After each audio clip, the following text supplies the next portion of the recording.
Hello students, welcome to EPZ Pathshala. I am Dr. Nirupama Trehanpati from Institute of Liver and Biliary Sciences. Today we are going to discuss the module Biotherapy of Bacterial Diseases. This is from paper Molecular Therapeutics. This module is designed to teach students that what is biotherapy for bacterial diseases and how we can use in different bacterial diseases. Treatment of diseases with products produced by living organisms such as vaccines, antisera, toxoids, antigens is called biotherapy. The main purpose of biotherapy is to stimulate or restore the ability of immune system to fight infection and disease. Biotherapeutics and chemotherapeutics are two different things. Biotherapy means the active ingredients derived from proteins or such as growth factors, antibodies, insulins, and substances produced by the living organisms either from cells, viruses or bacteria. However, the chemotherapy synthesized small molecules these are the medicines which are manufactured through a step-by-step chemical synthesis process. They are characterized by a small molecule composition and relatively simple organic compounds containing few functional molecular groups. Biotherapy, also called biological therapy or immunotherapy, often employs substances called biological response modifiers, simply it called as BRMs. BRMs are substances that modify immune responses. They can be both endogenous produced naturally within the body and exogenous as pharmaceutical drugs, and they can either enhance an immune response or suppress it. BRMs serves as immune modulators in immune therapy that makes use of immune responses, which can be helpful in treating various diseases. What is the need for biotherapy for bacterial diseases? The number of new antibiotic resistant bacteria continue to rise significantly every year. There is a strong demand to fight against growing antibiotic resistant bacteria. This is quite a challenge because of the widespread use of antibiotics, which is the main cause of bacterial and viral resistance to antibiotics. About 80% of antibiotics produced in the USA are used for disease prevention in agriculture.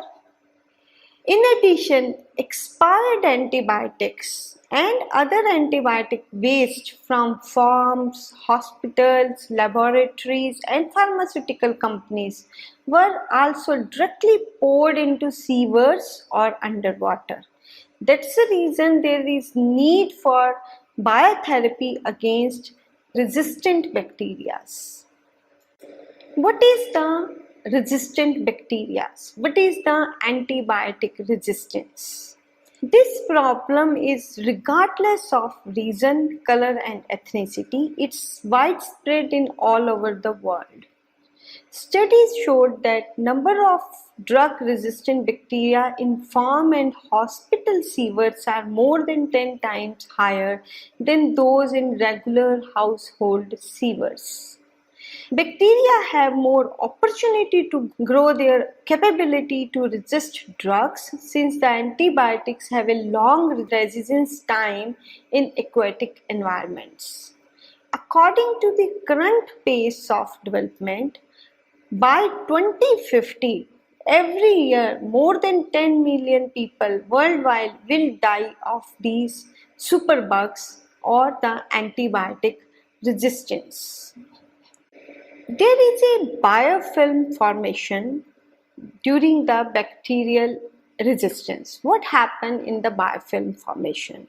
Biofilm formation is a process whereby microorganisms irreversibly attach to or grow on a surface and produced extracellular polymers that facilitate attachment and matrix formation, resulting in alteration in the phenotype of the organism with respect to growth rate and gene transcription. If you see in this slide, I want to tell that after the planktonic bacteria attach or adhere to the surface, they make a formation of single cell layer, then they make a multicellular layer, and then they make heap of the bacteria or the kind of a biofilm. Bacteria that attach to a surface and grow as a biofilm are protected from killing by antibiotics.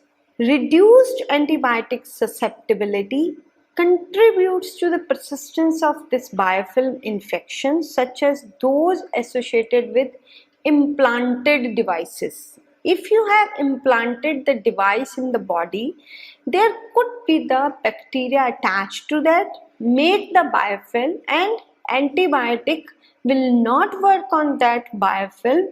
Due to this antibiotic resistance, the bacterial pathogenicity will occur. The protective mechanism at work in biofilm appear to be distinct from those that are responsible for conventional antibiotic resistance. In biofilms, poor antibiotic penetration, nutrient limitation and slow growth, adaptive cell responses and formation of persistent cells are hypothesized to constitute a multi-layered defense. 10 most dangerous antibiotic resistant bacteria are Staphylococcus aureus, Burkholderia cepacia, Pseudomonas aeruginosa, Clostridium difficile, Klebsiella pneumonia, Escherichia coli, and Mycobacterium tuberculosis. What are the biotherapies for bacterial diseases? Major biotherapy for bacterial diseases are kind of bacteria, use of bacteriophages, use of fecal microbiota transplant, use of probiotic bacteria, or use of natural products. Besides these therapies, even microalgae and immune modulation is also considered as emerging biotherapeutics. What are the bacteriophages and how we can use as a biotherapy? Phages therapy or bacteriophage therapy is the therapeutic use of bacteriophages to treat pathogenic bacterial infections. These are much more specific than antibiotics. Bacteriophages are typically harmless not only to the host organism but also to other beneficial bacteria such as the gut flora, reducing the chances of opportunistic infections.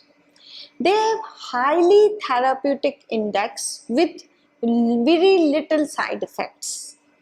These bacteriophages replicate in vivo and smaller effective concentrations can be used. On the other hand, their specificity is a quite disadvantageous. Like bacteriophages will only kill a bacterium with what specificity they are produced, and bacteriophages will only kill the bacteria which is matched to the specific strain. Consequently, phage mixtures are often applied to improve the chances for successful therapy. What are the bacteriophages? Lysine or mucin hydrolases are hydrolytic enzymes produced by the bacteriophages in order to cleave the host cell wall during the final stage of lytic cycle. Lysines are being used as antibacterial agents due to their high effectiveness and specificity in comparison with antibiotics, which are susceptible to bacterial resistance. Phage therapy exploits a natural phage lytic cycle. which occurs over 30 minutes and divided into three major steps, including the release of new virions in the environment. Subsequent infection of new hosts illustrate the process of self-amplification. So bacteriophages are the main therapy which can be used as the antibiotic therapy or the against the bacteria which are growing abundantly. Bacteriophages are now being researched as therapeutic options for the following diseases like dental diseases. Biofilm is involved in almost every infectious disease comprising oral health, caries, periodontal diseases, gingivitis, endodontic infections. Current therapies of biofilm derived oral infections lack sensitivity. They are not species specific. They cannot kill pathogenic species, which are protective bacteria. They cannot make them survive. Antibiotics have a limited effect on biofilm and are almost unused in oral diseases. Here, the question comes that whether bacteriophages will work. Bacteriophages are highly efficient against biofilms. They are strain specific. They are easy to isolate and manipulate. Thus, like in many other medicinal fields, phage therapy offers new horizons to dental diseases, basically both therapeutics and in the research also. They take care of the multi-drug resistant bacteria also. Bacteriophages are successful antibiotics when used along with the antibiotics or alone. There is a biofilm covered by the polysaccharide layer which antibiotics typically cannot penetrate. However, the bacteriophages can penetrate. Phages usually freeze dried and turned into pills without materially reducing efficiency. Temperature stability up to 55% and half shelf life is for 14 months for bacteriophages. Application is in the liquid form also and perfectly in the refrigerated vials. In the West, no therapies are currently authorized for use in humans, although phages are for killing food poisoning bacteria now in use. Phages are currently being used therapeutically to treat bacterial infection, which they do not respond to conventional antibiotics, particularly it is being used in Russia and USA. Other than bacteriophages, there are antimicrobial peptides. They are called as AMPs. Antimicrobial peptides are polypeptide consisting of endogenous 12 to 50 amino acids. They are ubiquitous in nature with a cationic or amphipathic structure. They have a hydrophobic and hydrophilic domain and promote the disruption of bacterial cell membrane. How the AMPs work? If you see this figure, which I have adopted from the web, AMPs activate the innate immune system. They activate the attenuation. They bring the chemotaxis with the different molecules, and then they do the opsonization and the helpful in the lysis of the bacteria, and through the lysis of the bacterial cell wall they destruct the bacterial structure. What are the benefits? They exhibit the simultaneous antibacterial, antifungal, antiviral activities. Antimicrobial peptides demonstrate therapeutic potential even in very low amounts. In case of micrograms and nanograms also, they are efficient. AMPs exhibit wider spectrum of action.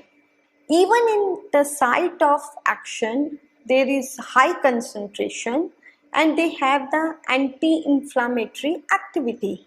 They inhibit biofilm formation.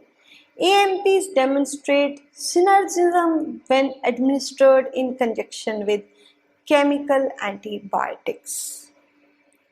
What are the disadvantages of AMPs?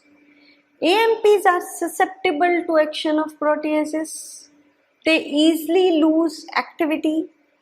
They can be cytotoxic for various host cells when administered in high concentrations.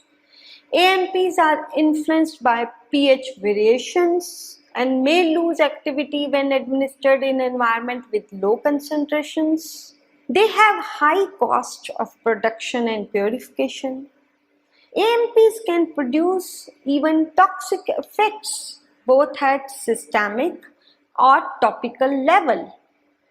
They induce sensitivity and allergies after several applications. Moreover, there is no pharmacokinetics or pharmacodynamics studies on AMPs and they have low stability. These are the disadvantages of antimicrobial peptides for the biotherapy of bacterial diseases. What is the fecal microbiota transplant? It is also known as stool transplant. It is the process of transplantation of fecal bacteria from a healthy individual into diseased individual or recipient. Fecal microbiota transplant involves restoration of colonic microflora by introducing healthy bacterial flora through infusion of stool by enema, orogastric tube or by mouth in the form of capsule which contains freeze-dried FMT material. In case of D. faeculae infection, this is the elevated first line treatment. FMT is approximately 85% to 90% effective in those who are antibiotic resistant patients. This picture depicts that how stool preparation is. Stool of 50 to 300 gram is collected from healthy donor. These stool is dissolved in normal saline, then filtered, and then the surge fecal slurry is administered through colonoscopy in the patients with ulcerative colitis, intestinal Behçet's diseases, recurrent C. difficile infection, or irritable bowel syndrome.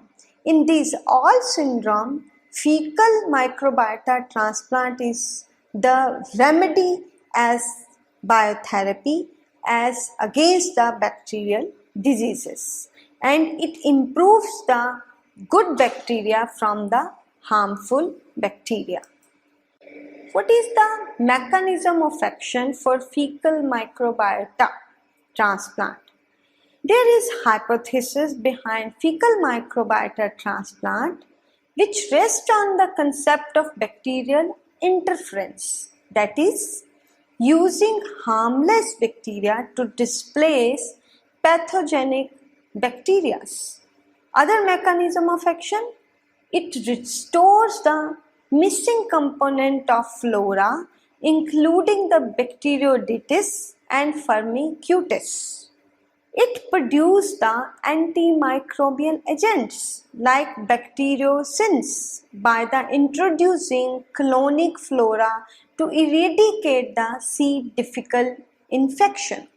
In the C. difficile infection, it is the most important and beneficial therapy as the fecal microbiota transplant. It replaces the bad bacteria with the good bacteria. Another area of biotherapy for bacterial diseases includes probiotic bacteria. Use of probiotic bacteria. The World Health Organization in 2001 defines that probiotics are the live microorganism which, administered in adequate amounts, confer a health benefit on the host. The probiotic is the microbe or combination of microbes like different genus, different species, or even strain level they can be different. The mixture of microbes admitted that most effects of the probiotics are strain specific and cannot be extended to other probiotics of same genus or the species. What are the probiotic bacteria? Characteristics of effective probiotic microorganism should be able to maintain good viability. They should able to survive the passage through the digestive system. They should be deconjugate into the bile salts. They should attach to the intestinal epithelia and colonize. They should able to utilize the nutrients and substrates of normal human diet. They should not carry any antibiotic resistance genes. They should produce antimicrobial compound to be safe, non-invasive, non-carcinogenic and non-pathogenic. They should be co-aggregate to form normal balanced flora. Strain must not induce an immune reaction in the host. There is list of probiotic bacteria. In this figure you can see that there are bacteria, fungi and yeast being used as the probiotic bacteria for the antibiotic therapy. What are the benefits of probiotics? Probiotics, they used for the immune modulation. They decrease the allergic reaction, reduced inflammation, they strengthen the immunity. Probiotic, it normalizes the gut microbiota composition, improves mucosal immunity, decrease the gut disorders, decreased gut infections. Probiotic also have effect on metabolism. It increases the vitamin synthesis, it lowers the cholesterol and improved lactose tolerance. How the probiotic bacteria works? Probiotic bacteria, whether they are bacteria or yeast, they effect on epithelium, they penetrate into that, they increase the beta defense system, they effect on mucosal immunity, they have effect on other harmful bacteria, they inhibit the harmful bacteria. Other than probiotics, there are plant derived chemicals which we call as phytochemicals. Plants have evolved a stunning broad array of chemical defenses, formerly referred as secondary metabolites. These compounds or phytochemicals can be either constitutive, stored as inactive forms in the plant, or inducible in response to pathogen attack. Now, the plants which are stored are called as phytoanticipants, and the plant's chemical used for pathogen attack is called as phytoalexins. These phytoanticipants and phytoalexins both are small molecular weight and can be used as the bacterial therapy for the antibiotic resistance patients, and these chemicals are very beneficial. Plant-based phytochemicals have many roles in healthcare. They improve the protection against biotic and abiotic stress. Phytochemicals can be used as anti-cancer, antioxidant, anti-diabetic, immunosuppressive, antifungal, anti-inflammatory, anti-malarial, anti-oomocytes, antibacterial. Wide range of these phytochemicals mainly being used as antibacterial. They used to treat bacterial inflammation and infection. They have superb antibacterial activity and which is attributed to their alkaloids, the most abundant of which is berberine. Now you will talk about that what are the other therapies which protect from bacterial infection. These are even homemade spices are which you find in your kitchen. There are many spices which have the antibacterial and antifungal properties. These spices called as clove, oregano, thyme, cinnamon and cumin.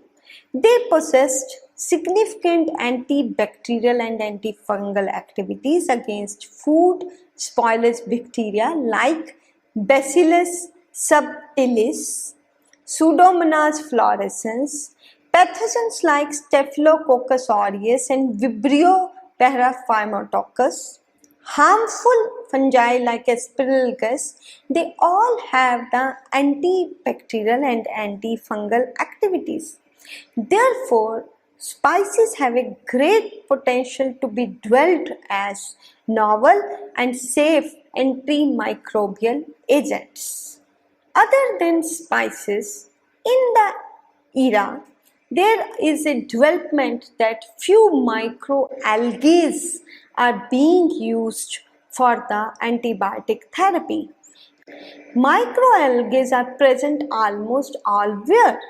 The pioneer work of Pratt in 1944 used these microalgae for the gram-positive and gram-negative bacteria. They evolved in extreme competitive environments, are largely grazed by highly diverse consumers and exposed to microbial pathogens like bacteria, viruses and fungi. Numerous studies followed to detect compounds with antibacterial activity in microalgae, either to develop new drugs or against bacterial infections. There is a bacterial biotherapy which is called an immune modulation. As I have discussed in many chapters, that immune modulation depends upon the host immune system. This is ability to modulate immune responses by either suppressing or enhancing depending on the need. Suppression of autoimmune, infectious diseases or stimulation of anti-tumor immunity in patients with cancer, it all does. And bacterial biotherapies involve immune modulation. One is the good example are the toll-like receptor agonists which can act as potent and safe vaccine adjuvants, can induce the existing bacterial infections, can promote the protection against future infection or colonization of pathogenic bacteria. So immune modulation is the part of bacterial biotherapy and it can be used by the toll-like receptors or the increasing the immune modulation by TLRs. Intrinsic complexity of host and pathogen interactions are decided by all toll-like receptors. In the case of disease pathology, which is actually exacerbated in human or mice, and there is a chronic infection of Mycobacterium tuberculosis, then it should be treated with synthetic versions of toll-like receptors which modulate the innate immune response and should be appropriate use will detect that Mycobacterium tuberculosis infection will be lower down. There are better methods for the formulation and delivery of immunomodulatory peptides, immunomodulatory components, and which have the approach of advantage of synergistic activities of these composition and other immune mediators. This will benefit the clinical development. Therefore, the immune modulation is the main thing left untouched in the biotherapy and it should be promoted. So student, let us summarize that what we have learned in this module. With a unique and diverse range of specific targets, biotherapeutic medicines which are opted for the bacterial biotherapy open new avenues for delivering cutting-edge treatments for numerous diseases and wide patient populations. Biotherapy medicines are an important and integral component of modern medicines that targets many chronic and acute diseases with highly specific treatments. These medicines these are the complex medicine allow both the individual patients through improved quality of life, ultimately society to benefit from their use. Further research and development into the biotherapeutic medicine will continue to expand opportunities to treat an ever-increasing number of bacterial diseases. Thank you.